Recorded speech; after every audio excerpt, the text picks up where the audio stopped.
Welcome back friend, एक और new romantic drama में। तो आज मैं इस ड्रामा की बात करने वाला हूँ। इस ड्रामा में बहुत कुछ है, कॉमेडी है, एक्शन है, इमोशनल है, सब कुछ है। इस ड्रामा की नाम जो है it is okay to not be okay. ये हमारी इस बेसिकली मेंटालिटी पर डिपेंड करती है। तो हमारी मेंटालिटी कितना स्ट्रांग है इस ड्रामा को देखने के बाद पता चलती है। तो वीडियो स्टार्ट करते हैं। ड्रामा की स्टार्ट में हमारी मेन हीरो को दिखाया जाता है जो कि एक बस में ट्रैवल कर रही होती है। तो वो एक काम करती है, इधर वो जा रही होती है क्योंकि इसका बड़ा भाई जो होती है ना, यहाँ पर कुछ पंगा कर दिया होता है ना, इसीलिए उसका जो ओनर होती है इसका छोटा भाई को वो बुला रही होती है। तो वो जा रहे होते, वो ओनर के साथ बात कर रहे होते। ओनर उसको बहुत ही डांट रही होती है। ओनर बोल रहे थे यहाँ पर कुछ खतरनाक हथियार होता तो क्या करते हैं हम। तो इसका बड़ा भाई जो होती है इसको वो क्या क्या करती है हमें को यहाँ पर दिखाया जाता है। इसका छोटा भाई जो हठात अचानक जो इसको देखती है तो इतना बोलती है वो गुस्से में है कि वो दोनों भाई को काम से निकाल दिया जाता है। यहाँ से सीन कट होकर आ जाती है हमारी मेन हीरोइन पर, जहाँ जो कि यहाँ पर बैठकर मस्त से खाना खा रही होती है। कुमुनियंग होती है एक फेमस राइटर होती है जो कि बच्चों के लिए किताब लिखती है, जो कि फेमस किताब लिखती है। तो यहाँ पर इनका एक फैन का एंट्री होती है। तो वो इनका फैन उनके पास जाकर बोलती है हमें आपका एक ऑटोग्राफ चाहिए। तो कुमुनियंग भी मना नहीं करती, ऑटोग्राफ दे देती है। तो यहाँ पर एक छोटी बच्ची होती है तो बोलती है वो कितने सुंदर है, एक खूबसूरत कहानी की एक परी जैसी है। तो कुमुनियंग को आती है गुस्सा। तो कुमुनियंग बोलती है क्या तुम मेरे साथ एक फ़ोटो खिंचाओगे। वो हाँ बोलती है। तो उस छोटी बच्ची की माँ इसको फ़ोटो खिंचाने लगती है। तो कुमुनियंग बोलती है तुम मेरी फैन नहीं हो, क्योंकि मेरी कहानी का जो होती है हीरोइन वो एक चुड़ैल होती है, चुड़ैल खूबसूरत नहीं होती। तो यहाँ पर जो बच्ची होती है वो रो रो कर भाग कर यहाँ पर चली जाती है। यहाँ पर एंट्री होती है मिस्टर ली की, जो एक बुक पब्लिश कंपनी की सीईओ होती है। तो कुमुनियंग से बात करते हुए उनका मोबाइल पर एक कॉल आ जाती है। तो उन नंबर को देखकर बोलते हैं मैं पहले से अमीर हूँ, मुझे लोन नहीं चाहिए। तो यहाँ पर कुमुनियंग को बताती है तुम्हारी एक बुक इवेंट सेरेमनी है जहाँ पर तुम जाकर यहाँ के बच्चों को अपने कहानी सुनाना है, एक उम्मीद जगानी है। तो वहाँ पर एक चाकू होती है। तो वो सुनकर उनको गुस्सा आती है। तो यहाँ पर वो स्क्रैच करने लगती है। तो मिस्टर ली बोलते कोई बात नहीं, मैं पार्लर वाली को घर ले आऊँगा, क्योंकि वो पार्लर वाली की बात बोलती है। तो कुमुनियंग अपने हाथ को खुद ही कट कर लेती है। तो बोलती है कितनी शार्क है, ये मुझे चाहिए। तो ये बोलकर वो उसको पकड़कर यहाँ से जाने लगती है। तो यहाँ पर वेटर को दिखाती है। तो वेटर पीछे से बोलती है। तो मिस्टर ली आकर यहाँ पर पेमेंट कर लेती है। और पेमेंट करने के बाद जो वेटर को बोलती है अपने मुंह बंद कर रखना। यहाँ पर अपने मुंह सैन जी जो है अपनी ड्रेस अपनी कबर्ड में वो रख रही है अपने अच्छे से। यहाँ पर वो मुनसेंग जी एक केयर गिवर होती है, एक हॉस्पिटल पर काम कर रही होती है। तो अचानक एक नर्स आकर उन्हें बुलाती है। तो बोलती है यहाँ पर एक पेशेंट है जो हमारी खाना चुरा कर खा गई। तो यहाँ पर वो जाती है तो पेशेंट से बात करती है। तो पेशेंट बोलती है हनी बोलकर बुलाती है। तो वो यहाँ कर इसका जो गंदा करी थी उसको साफ करने लगती है। तो वो उसके पास चला जाता है। तो उसको खाना पाना साइड करती है क्योंकि वो गंदी थी, इसकी मुंह अच्छे से साफ करती है। तो वो जो पेशेंट होती है वो मुस्कुराती है और उसके गले लगा लेती है। और वो जो गले लगाने के बाद वो शांति कर लेती है। बहुत ही गंदे स्मेल होती है, मगर वो क्या भी कर सकती है, वो मजबूरी में इसको सहना ही पड़ती है। तो हम यहाँ पर देखते हैं जो पेशेंट होती है यहाँ पर उसको एक थप्पड़ मारती है। तो बोलती है मुस्कुराओ मत, बहुत ही गंदे लगते हो। तो हम यहाँ पर देखते हैं हॉस्पिटल में एक न्यू पेशेंट आती है। एक सीन में हम देख सकते हैं मुनयांग जी आकर डॉक्टर से पूछ रही है ये एक न्यू पेशेंट है। डॉक्टर बोले हाँ ये एक न्यू पेशेंट है, ये पहले अपने बेटी को मारना चाहता था, इसके बाद खुद को मारना चाहता था। किस्मत अच्छी थी, इसका जो बेटी होती है वो उल्टियाँ कर लेती है ना, इसीलिए वो भी जिंदा है। ये इसको हम यहाँ पर हॉस्पिटल ले आ चुके हैं, इसका भी इलाज शुरू हो जाएगा अभी। मिस्टर ली कुमुनियंग की आज की शेड्यूल के बारे में बता रही होती है। तो उन्हें और एक बार ओके साइकोपैथिक हॉस्पिटल से कॉल आ जाती है। तो दूसरी साइड होती है नर्स नामजोरी, जो उन्हें बता रही है मिस्टर कोदेवान को ब्रेन ट्यूमर हो गया है, तुम्हें यहाँ पर आकर पेपर पर सिग्नेचर कर लेना है। कुमुनियंग बोलती है मैं मेरे पापा को कब से छूट चुकी हूँ, वो मर रहे या बंचे मुझे कोई फर्क नहीं पड़ता। तो बोलती है यदि इतनी तुम्हारी इनका फिक्र है तुम ही सियोल आकर उन्हें सिग्नेचर ले लो। तो वो नामचोरी गुस्से में कॉल काट देती है, वो बाहर आकर बैठ जाती है। तो हेड नर्स आकर बोलती है क्यों ना तुम एक बार जाकर उन्हें मिल लो और उनका सिग्नेचर लेकर आ जाओ। तो नामचोरी मान लेती है, बोलती है मुझे 2 दिन की छुट्टी मिलेगी तो मैं जाकर ज़रूर मिलकर आऊँगा। तो बोलती है क्यों 2 दिन क्यों, 1 दिन में नहीं होगा 2 दिन। बोलती है तुम्हारी सियोल में कोई बॉयफ्रेंड है क्या? वो कुछ नहीं बोलते, शर्म से भाग जाती है यहाँ से। नामचोरी जाकर मिस्टर कोदेवान के रूम की झरका खोल लेती है, इनके पास आकर बोलती है मैं आपकी बेटी से जल्दी ही मिलने वाला हूँ और आपकी बेटी आपसे जल्दी आकर मिलेगा। तो मिस्टर कोदेवान डर से बोलती है मौत मौत बोलकर चिल्लाती है। हम यहाँ पर देख रही है अपने जो हीरो हीरोइन का फोटो यहाँ पर देख रहे थे।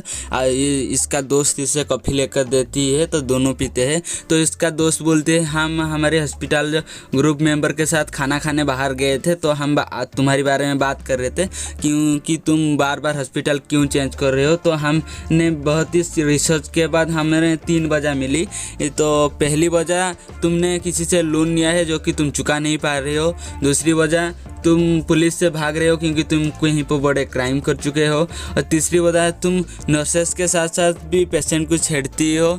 तो आपने हीरो बोलती है तुम्हें कौन सा लगता है? तो वो बोलती है तीसरी वजह तुम नर्सेस के साथ साथ पेशेंट को भी छेड़ती हो। तो अपना हीरो बताती है नहीं चाहती वजह मर्द। वो शर्मा जाती है और साइड हो जाती है। इनमें हम देखते हैं सैंगजी का बड़ा भाई ग्यांगजी एक ड्राइंग कर रही होती है। तो सैंगजी इससे कॉल करती है, ग्यांगजी उठाती है। तो सैंगजी पूछते क्या खाए हो? ग्यांगजी कहते हैं नूडल खाया हूँ। तो सैंगजी बोलती है नूडल ज़्यादा खाना अच्छी बात नहीं है। तो बोलती है तुम क्या कर रहे हो? तो ग्यांगजी बोलती है मैं ड्राइंग कर रही हूँ। तो वो बोलते है तुम फिर से उस औरत की ड्राइंग कर रही हो? तो ग्यांगजी बोलती है वो औरत राइटर कुमिन्योंग बोलती है। तो बोलती है राइटर कुमिन्योंग हमारी हॉस्पिटल में आने वाले हैं। तो उसका जो बड़ा भाई वो हॉस्पिटल भागे भगा आने वाला था तो उसे वो डांटती है तो वो शांत हो जाती है। सैंगजी बोलती है मैं तुम्हारे लिए इसका एक ऑटोग्राफ लेकर आऊँगा और पूछती है हम दोनों से तुम्हें ज़्यादा कौन पसंद है, राइटर कुमिन्योंग या मैं? तो इसका बड़ा भाई जो होती है कॉल काट देती है। कुमिन्योंग आकर हॉस्पिटल पहुँच चुकी है। आकर वो यहाँ पर बैठकर वो स्मोक कर रही होती है। तो अपना हीरो ग्यांगजी से देख देती है तो जाकर वो उससे मना करती है। तो वो मानती नहीं है।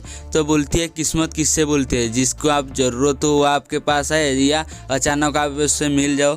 तो दोनों में थोड़ी सी बहस होती है। तो कुमिन्योंग अपनी सिगरेट इसका कॉफ़ी में डालकर यहाँ से चली जाती है।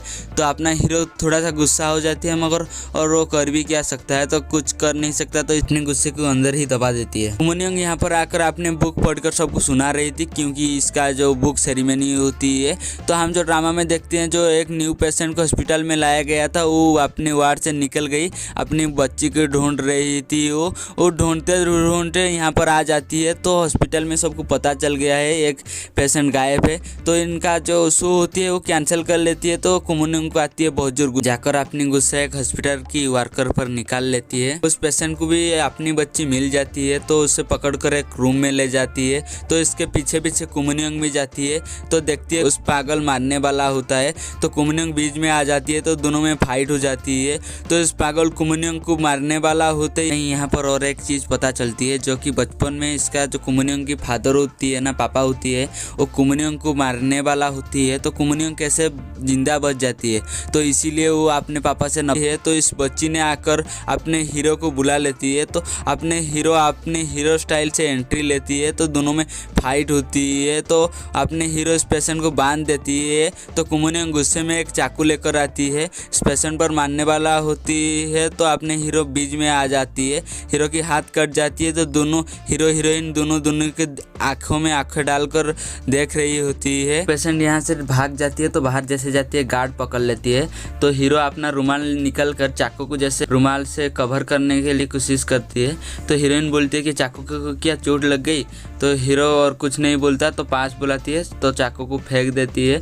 तो उस रुमाल को हीरो की हाथों में बांध देती है। डॉक्टर ग्यांगजी को बोलते हैं तुम्हारे लिए मेरा टाका लगाने का स्टाइल इम्प्रूव इम्प्रूव हो रही है। तो हमें यहाँ दिखाया जाता है कि मिस्टर ली कुमुनियंग को बहुत ही गुस्से में डांट रही होती है। यहाँ पर पता चलता है कुमुनियंग को इनकी बातों में कोई असर ही नहीं होती है। ये सब होने के बाद ग्यांगजी को काम से निकाल दिया जाता है। तो ग्यांगजी अपने जितना सामान हॉस्पिटल से ली थी इसको वापस कर यहाँ से चुपचाप ग्यांगजी भी निकल जाती है। यहाँ पर मस्त कुमुनियंग नहा रही होती है। मिस्टर ली एक आदमी को कॉल कर बोलती है जो आज कुमुनियंग जिससे चाकू मारा था इस लड़का का इन्फॉर्मेशन मुझे दो।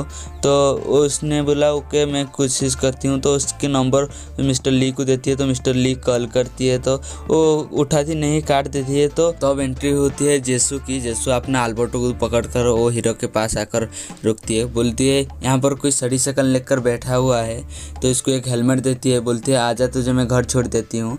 तो यहाँ पर सीन कट होकर आ जाती है होटल में नामजोरी पहुँच चुकी है। तो वो कॉल करती है मिस्टर ली को। मिस्टर ली कॉल उठाकर इनका रूम नंबर बताकर यहाँ से निकल जाती है। नामजोरी आकर डोरबेल बजाती है तो कोई नहीं खुलता। तो कुमुनियंग बहुत ही गुस्से में बाहर आती है, बोलती है गधा कहाँ चला गया। तो डोरबेल जैसे खुलती है तो नामजोरी को देखकर शॉक हो जाती है क्योंकि नामजोरी इसका बचपन का फ्रेंड होता है। तो यहाँ से सीन कट होकर हमारे आ जाती है रोड में। जिसू और सैंगजी दोनों बाइक में जा रहे होती है। तो सैंगजी ने जिसू को थैंक्स बोला। तो इस टाइम में क्या होता है कि बाइक हमारी ख़राब हो जाती है। अल्बर्टो ख़राब होने के बाद दोनों अल्बर्टो को धक्का मारकर ले जा रहे होते हैं क्योंकि बाइक ख़राब हो चुकी है ना, और कर भी क्या सकते हैं। दोनों इसको धक्का मारकर ले जा रहे थे। तो जिसो बोलती है तू टैक्सी से चला जा, मैं बुरा नहीं मानूंगा बोलती है। तो संगजी बोलती है चुपचाप धक्का देते हैं चल। तो दोनों धक्का दे देकर गैरेज में ले जाती है। तो सीन कट होकर आ जाती है होटल में हम देखते हैं नामजोरी और कुमुनियंग दोनों बैठकर बात कर रहे हुए होते हैं। तो बोलती है तुम्हारे पापा को ट्यूमर है, तुम्हारी सिग्नेचर चाहिए, तुम्हारी सिग्नेचर करने के बाद हम इनका जो ऑपरेशन कर सकते हैं। तो वो कुमुनियंग का सिग्नेचर भी कर लेती है। तो नामजोरी जो होती है गुस्से में बाहर चली जाती है और लिफ्ट में फाइल फेंक देती है फिर से और उठा कर ले जाती है। ये इसके अलावा और क्या भी कर सकते। ग्यांगजी और जेसू ने एक साथ पैदल आ रहे थे क्योंकि अल्बर्टो ख़राब हो चुकी है, इसलिए आते आते ग्यांगजी को याद आता है ऑटोग्राफ की जो कि वो लाया नहीं था। तो जिसू ने फेक ऑटोग्राफ बनाकर लेकर सैंगजी को दिया। तो सैंगजी फौरन पहचान गया और जाकर अपना जो छोटी सी कबाड़ थी इसके अंदर घुस गया। तो यहाँ पर बैठकर बोला क्योंकि थोड़ा सा दिमाग से हिला हुआ है ना इसीलिए। तो ग्यांगजी ने इन्हें मनाने की बहुत ही कोशिश की मगर जिसू का बहुत ही गुस्सा। तो जिसू ने बोला ये औरत कुमुनियंग की सारी किताब में जला दूंगा। तो तीनों में थोड़ा सा बहस होने लगा है। ग्यांगजी को मिस्टर ली मैसेज कर बोलते हैं क्या हम मिल सकते हैं, कल तुम हमारे ऑफिस में आ जाना, हम यहाँ पर बात करेंगे। तो जो पेशेंट था भागा हुआ था तो उसका जो मर्डर हो चुका है। यहाँ पर दिखाया जाता है कि दोनों के बारे में ही सोच रहे थे। ग्यांगजी कुमुनियंग के बारे में सोच रहा था और कुमुनियंग ग्यांगजी के बारे में ही सोच रहा था। तो ग्यांगजी सोच रहा था मैं आज किस अजीब से लड़की से मिली। तो कुमुनियंग सोच रहा था आज मैंने एक लड़का से मिला, मुझे लगता है मुझे उससे प्यार हो गया। तो दोनों के बारे में ही सोच रहे थे। तो दोनों सोचते सोचते सो नहीं पाते। जैसे ही सुबह होते ही सैंगजी आ जाती है मिस्टर ली की कंपनी। मिस्टर ली की कंपनी के आने के बाद मिस यू ने बोलते हैं हमारी बस 10 मिनट लेट है, प्लीज़ आप वेट करो। तो सैंगजी आसपास की किताब पढ़ने लगती है। तो हमारी एंट्री होती है मिस कुमुनियंग की। कुमुनियंग बहुत ही एटीट्यूड से गाड़ी में आती है, पार्किंग में ही एक पिलर होती है उसे ठोक देती है। तो आते आते उन्हें एक चाकू मिलती है तो बोलती है मुझे पसंद है बोलकर वो उससे ले जाती है। यहाँ पर कुमुनियंग ग्यांगजी को देख देती है और ग्यांगजी के पास जाता है।